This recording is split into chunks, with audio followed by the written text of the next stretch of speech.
أنتم الذين بالمسيح تمتم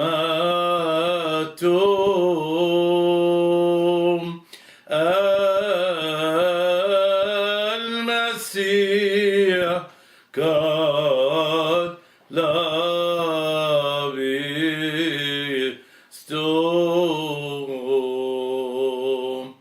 Hallelujah.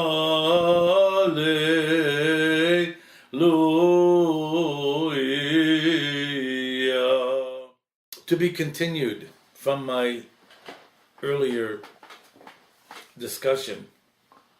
Well, after I went through all that cancer trauma, by the way,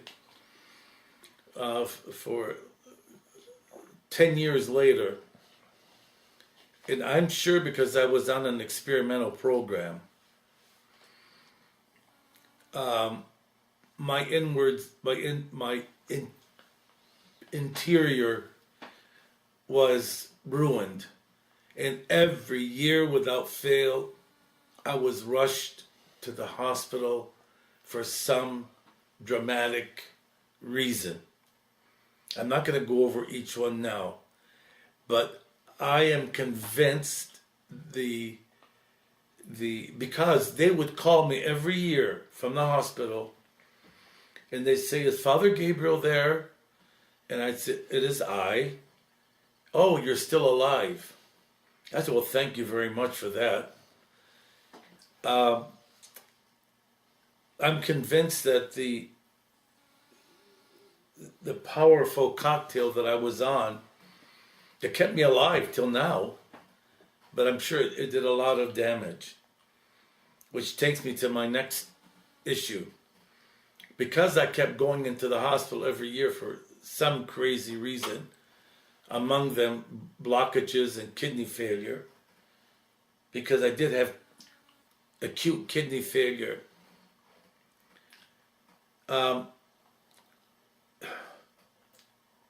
The doctors told me, "I think we have to go in and we have to operate again and see if we could straighten out your insides." Reluctantly, I agreed.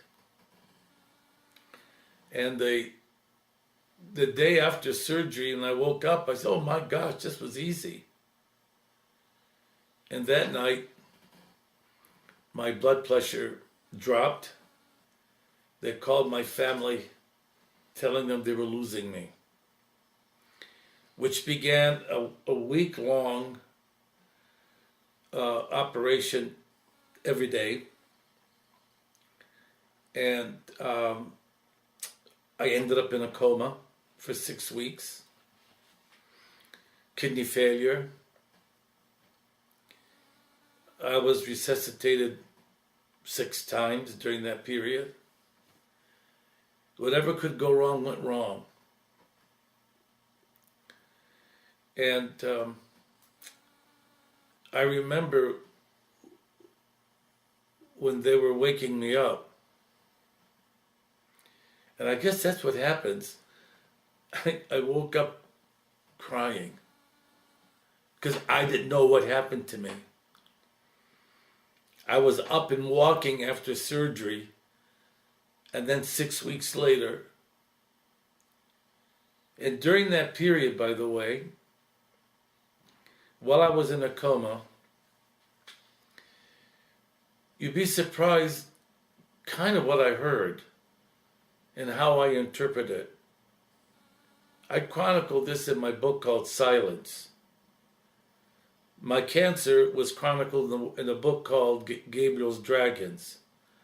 Now, I only wrote those books as a catharsis, probably, and also to help other people, mostly. Because when you're going through dramatic episodes, as I did, either suffering, either you become bitter or you become better. And you can either hold it all in or you want to share it.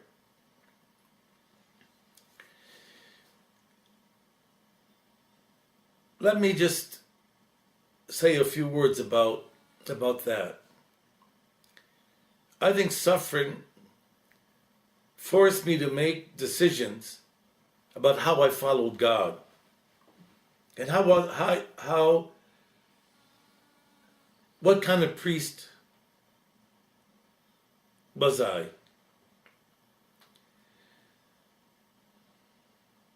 Did I choose him over my doubts and my fears? I think suffering also helped clean up my character. I learned actually about keeping promises and also saying no. Because I had stretched myself so thin by my commitments. I think suffering helped not to be sloppy in our interpersonal relationships,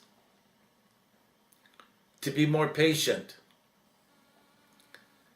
not to harbor anger, to rather to be a little more patient, to purify thoughts. I think suffering helped me to be more sensitive to others. You know, there's a saying that an insensitive soul is already a corpse. So I believe that even though I always was out there trying to help, I think my sensitivity antennas were heightened as anyone could going through any type of suffering. And I kind of realized that it was very important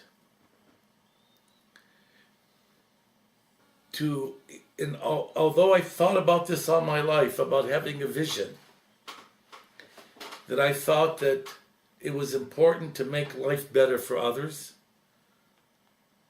to want to live better on this earth, because I knew there were greater things yet to come in this life. Every one of us has to make sense out of our pain and our suffering. And I think one of the most,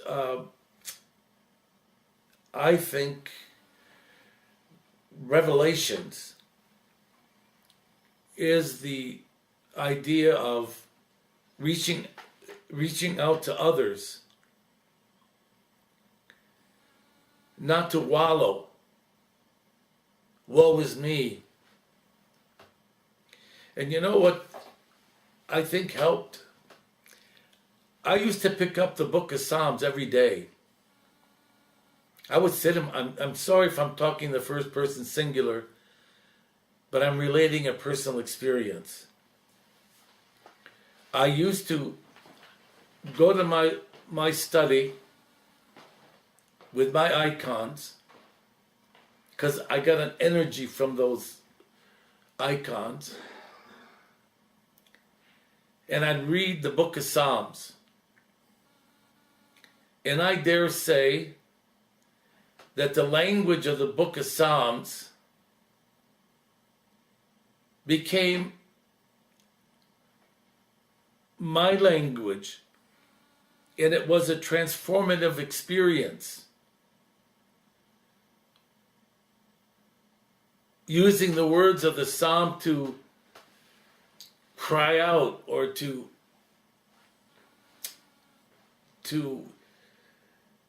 express that inner suffering. Because truthfully, I never knew, and as the doctor said, they never knew I was going to live.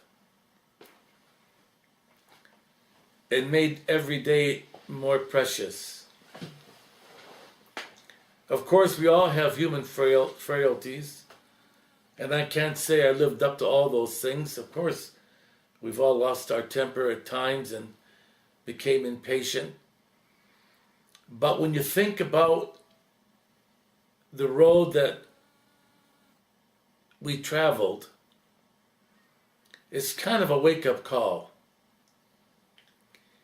It makes one internalize, realize,